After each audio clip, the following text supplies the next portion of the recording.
L'histoire de Losinger Marazzi. L'histoire d'une réussite qui se poursuit dans les années 1960-1970.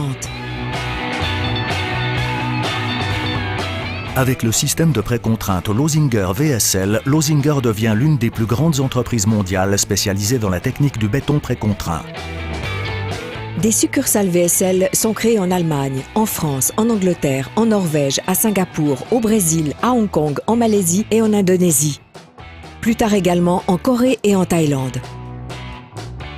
Losinger entre également dans l'histoire en 1975 avec la Toronto Tower, la tour de télévision la plus haute du monde.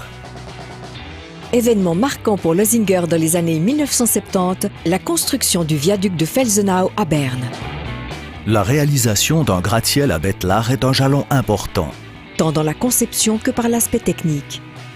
Avec ses installations de récupération d'eau et d'énergie dernier cri, le bâtiment fait figure de précurseur pour l'époque. En 1980, Losinger compte 5400 salariés et réalise un chiffre d'affaires de quelques 650 millions de francs suisses.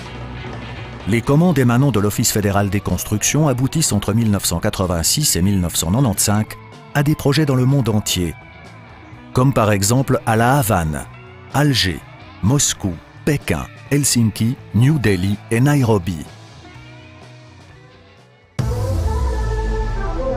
En 1990, le groupe français Bouygues acquiert Losinger afin de se positionner en Suisse. Jackie Gilman devient CEO de Losinger à Berne en 1997. L'année 2001 marque l'avènement du Business Park Swing, nouveau siège de Microsoft à Zurich.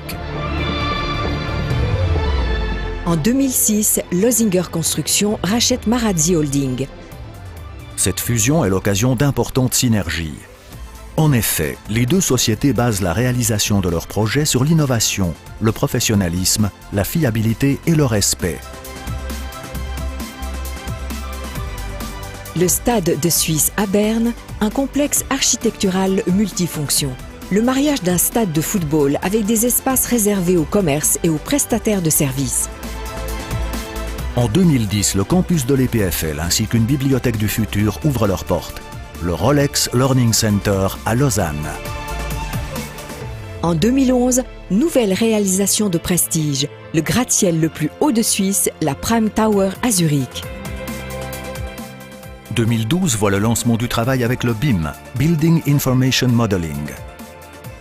Losinger Marazzi y voit une grande opportunité d'optimiser la relation qualité-prix de la conception, la construction et le fonctionnement d'un bâtiment grâce à des outils digitaux.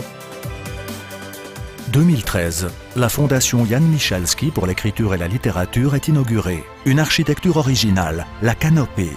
Une bibliothèque qui regroupe 80 000 ouvrages sur 5 étages. Des cabanes suspendues destinées aux écrivains, avec leur propre système d'approvisionnement énergétique.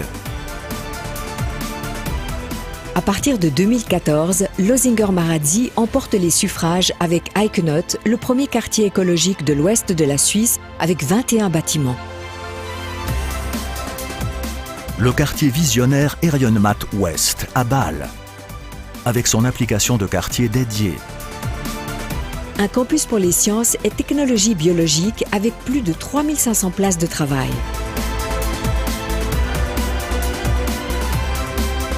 Le siège social ultramoderne de la Poste suisse à Wankdorf City dispose de plus de 1650 postes de travail mobiles. Depuis janvier 2015, Pascal Berchi est le CEO de Losinger Marazzi. En 2016, la devise à Wankdorf City est « Let's Twist Again ». Losinger Marazzi emménage dans son nouveau siège social Twist Again. C'est le premier bâtiment certifié SNBS 2.0 en Suisse. L'histoire de Losinger Marazzi. Une histoire à succès marquée par la fascination pour l'innovation. Aujourd'hui et dans le futur.